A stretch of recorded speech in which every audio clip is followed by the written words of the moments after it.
Quand tu étais enfant, quels étaient tes rêves? Je voulais être comédienne. Je voulais pas avoir une vie. J'ai toujours voulu avoir une vie un peu, pas extraordinaire, mais être différent des autres, différent de ce que faisait ma mère, de ce que faisait mon père. Je voulais, et le reste de ma famille. Ouais, et donc, j'ai rencontré, quand j'avais 19 ans, j'ai rencontré un monsieur qui était beaucoup plus âgé que moi, qui avait 22 ans de plus que moi. Et mon papa était mort il y a déjà quelques années, 2 3 ans. Et j'ai dû attendre d'avoir 21 ans, parce que la majorité était à 21 ans en Belgique, donc ma mère n'a pas voulu que je quitte la maison. Et après, donc à 21 ans, je suis partie, et il s'est trouvé que ce monsieur était passionnant. Il était passionnant.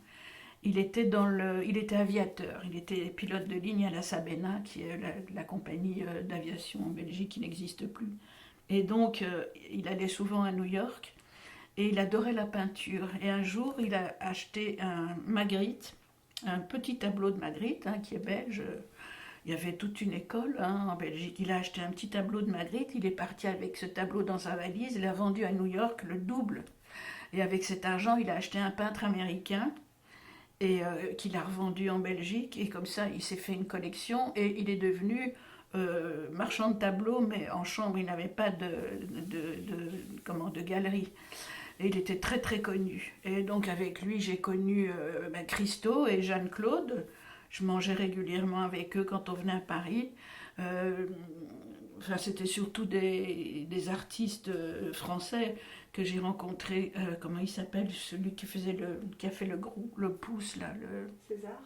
César. Enfin bon, plein d'autres. Et je mangeais souvent avec Hergé, qui dessinait Tintin, qui était un grand collectionneur. Donc pour ça, je dis, j'ai une vie vraiment passionnante, mais vraiment passionnante. Et donc, j'ai vécu avec lui pendant 7 ans. Et vers la 6e année, il y a une dame qui est venue et qui avait un de ses fils qui était comédien au théâtre royal. C'est le théâtre royal des Galeries, qui est le théâtre qui marchait enfin maintenant je sais pas, mais qui marchait le mieux, où il faisait des spectacles tout le temps, tous les mois ça changeait, donc c'était une troupe. Et un jour elle est venue à la maison, c'est la maman de ce comédien, et elle me dit: oh ma petite Jackie, vous devez vous ennuyer avec, je tairai le prénom. Pourquoi vous n'allez pas voir mon fils? Il donne des cours de théâtre, au théâtre des Galeries. Ils ont monté un cours, pourquoi vous n'allez pas le voir? Je suis sûre qu'avec la petite bouille que vous avez, vous pourriez faire quelque chose. Bon, le fait est que j'étais mignonne, j'étais toute menue. Et donc, je me suis dit, après tout, pourquoi pas? J'ai toujours voulu être comédienne. Et donc, j'étais m'inscrire au cours. Et après 6 mois de cours, bon, mon compagnon n'était pas très content parce que, en fait, ce qu'il voulait, c'est que je sois à sa disposition pour faire, parce qu'on avait un voilier, on partait au sport d'hiver, on partait à la Biennale de Venise, enfin tout un truc, et il s'était dit, ma foi, si ça marche, elle sera plus disponible. Et 6 mois après, j'ai commencé les cours, et 6 mois après, le directeur est venu me voir, il m'a dit, voilà, je cherche une fille qui fait très jeune pour une pièce d'Agatha Christie. C'est le rôle principal. Est-ce que vous voulez passer l'essai? Moi, je dis, bah, moi, oui, pourquoi pas. Donc, j'ai passé l'essai, j'ai été prise. Et j'ai commencé comme ça à faire du théâtre. Et donc, petit à petit, j'ai fait d'autres rôles, puisque c'est les troupes de théâtre en Belgique, elles jouent dans chaque pièce. Enfin, pas les stars, mais moi qui étais débutante, j'ai fait je sais pas combien de pièces, et chaque fois c'était ou un petit rôle ou un rôle plus important. Donc.